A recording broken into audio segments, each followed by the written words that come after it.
Money might well be the root of all evil, I don't know, but what I do know is that when I'm playing Raid Shadow Legends, I have this perpetual issue of never having enough silver to actually do the things that I need to do. This little bit of currency up here is such a massive pain for me to keep on top of, because quite literally everything in Raid Shadow Legends requires you to use silver. If you want to go ahead and upgrade any of your artifacts, which will cost you a small mortgage, it will take a whole boatload of silver. If you want to star things up, if you want to basically do anything that you like, forge equipment, you want to do that, that's going to cost you silver as well. So I am still in this early game process of learning how best to keep on top of my silver, because I just need so much of it. The early game is so reliant on you being able to build up a healthy stock of artifacts, working on all 3 rows of those artifacts as well, being able to farm things like the dragon dungeon, the spider dungeon, potentially even some of the other dungeons for some more fine-tuning of particular artifact sets, and then throw in all the leveling that you need to do, the ranking up, all of that, it all costs silver. Now obviously, early game, I have so many more needs. My outgoings for silver are massively high, but there are a few things that I have learned in the short time that I've been playing Raid that I think will be useful to you wonderful viewers at home. But before we get into that, I just want to talk to you a little bit about what can wait for you guys if you sign up playing Raid using a brand new account through my QR code in the top left corner, or by using the link in the description down below. Very good. New players that sign up using my QR code will be immediately getting Tholin Foulbeard as an unlock character. This guy, I'm going to demonstrate his use in just a short amount of time. He is a phenomenal AoE damage dealer, and you will be smashing through campaigns like it's fun, baby. After that, every 10 levels, you will be gaining yourself an additional epic champion, ladies and gentlemen. Wonderful. Once you reach account level 10, you will be unlocking my wonderful fella, the Stag Knight over here, an epic support character that puts out AoE debuffs as well as buffs your entire team. Very, very useful. At level 20, you will unlock Ugo, another epic support type character that does many good things, of which I know little, but I do know he's phenomenal. I just don't have him unlocked on my main account, as I didn't use this particular sign-up code, but he is very, very strong. And then finally, once you reach level 30, you will get one of my favorite units that I've got in my account right now, which is Tagore. Tagore is a fantastic support unit full of AoE heals, AoE revives, as well as a few nifty debuffs. I love this guy. Use him every single time I'm doing anything, basically. Decent aura leadership as well, gives you extra survivability just in case you need it when you're working your way through the campaign. So let us talk a little bit about how I managed to, at least, I don't call this being rich. I'm certainly not rich, ladies and gentlemen. I am literally staying afloat and keeping on top of every investment that I make. So there's a couple of ways that I try to keep my silver topped up, and I just want to show it for you early game people. The first and easiest one to access is going to be getting to the end of campaign. Now, if you've signed up with my link, it's going to be incredibly easy for you. Go ahead, get your Tholin up and running, focus all of your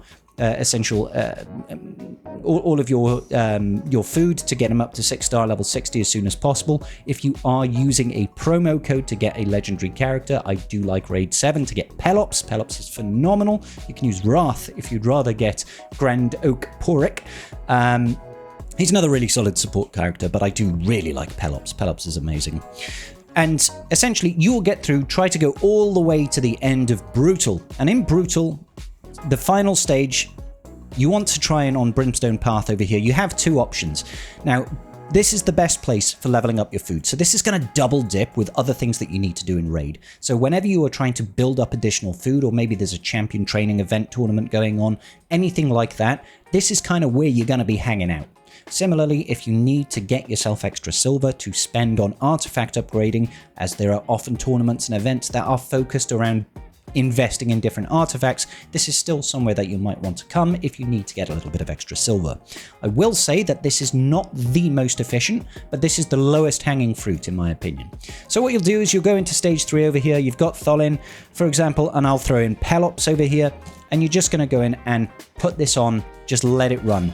Now, if you are if you are comfortable to just have Tholin solo this, highly recommend just throw in 3 food pieces. They can start earning levels, you can start capping them out, and then you can rank them up so that you've got, 4-star, 5-star, whatever that you happen to need, right? And at the end of this, you will get yourself some shields. You're just going to sell this off. Now, Raid does have this functionality where when you go into battle, you can go to multi-battles and you can actually set up a gear selling filter. And under here, you can pick and choose essentially all the stuff that you want to sell so that you can just auto sell certain bits of items. Go ahead, say I want to sell off all my 1-stars, all my 2-stars. I want to sell off anything that doesn't have speed, essentially, all that good gubbins, okay? And that will automatically sell those items. Now, the reason in particular that I say stage 3 of this particular Brimstone path is that this happens to drop shields, and for some reason or another, shields just sell for a little bit more silver than anything else. Now, if you are looking at this from a food perspective, in the literal sense of the word, stage 6 actually gives you more experience points, but as it's boots and not shields, you get slightly less silver from doing this. And over time, that does equate to a significant amount of silver.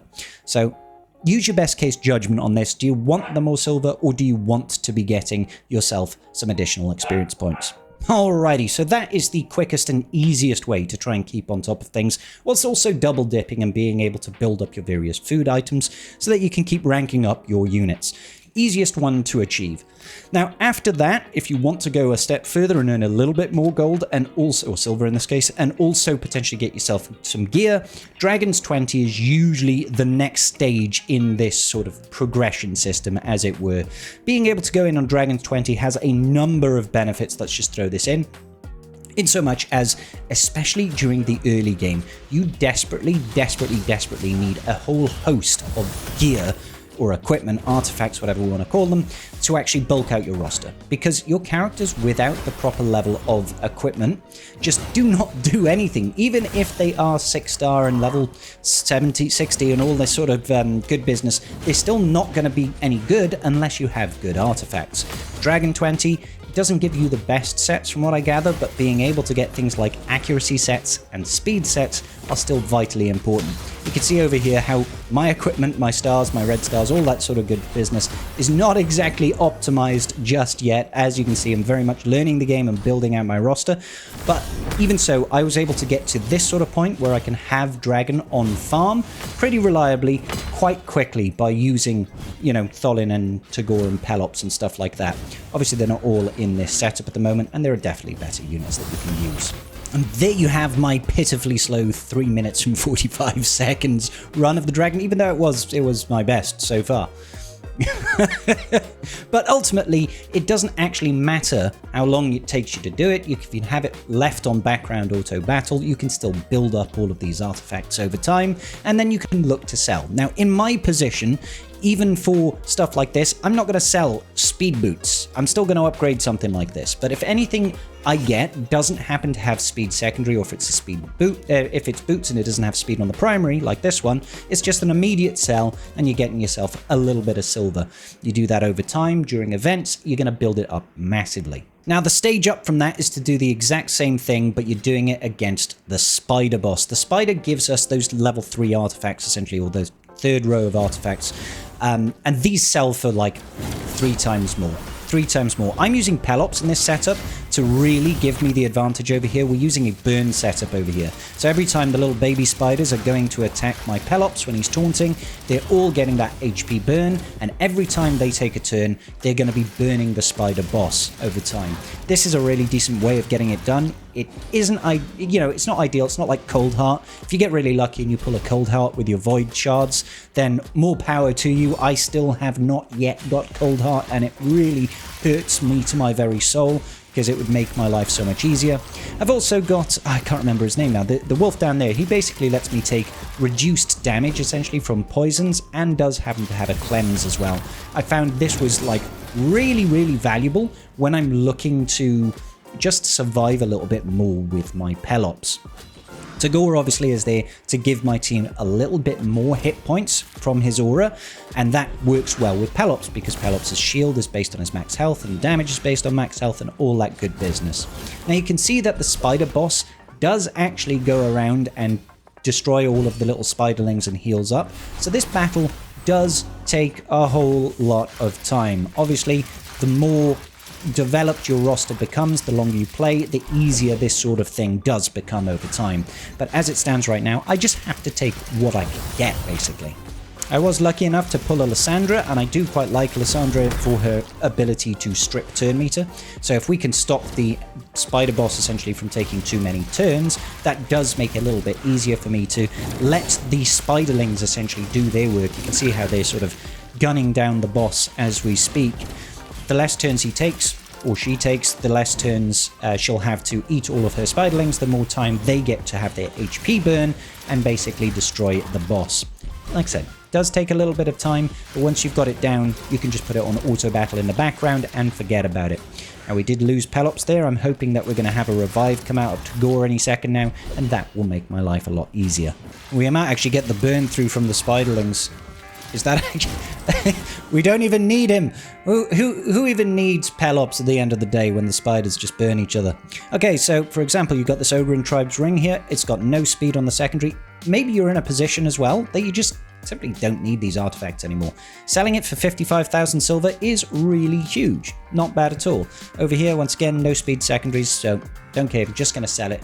And you gain silver for actually beating the event. Wonderful! Now, the last thing that I will say, and you should save this for Clan v Clan only, is you can actually go to the Forge setup over here, and you can choose to try and craft a whole bunch of stuff over here and just sell it off. You get all these materials essentially from doing things like faction wars.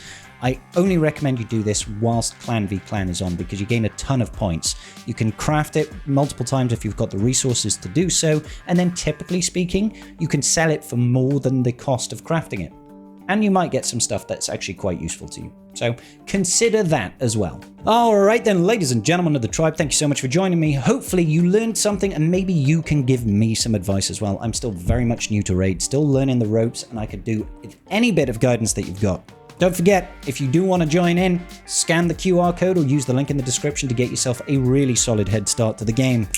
Like the video before you go and leave me a comment down below. I will see you all in the very next video. Peace out and big love.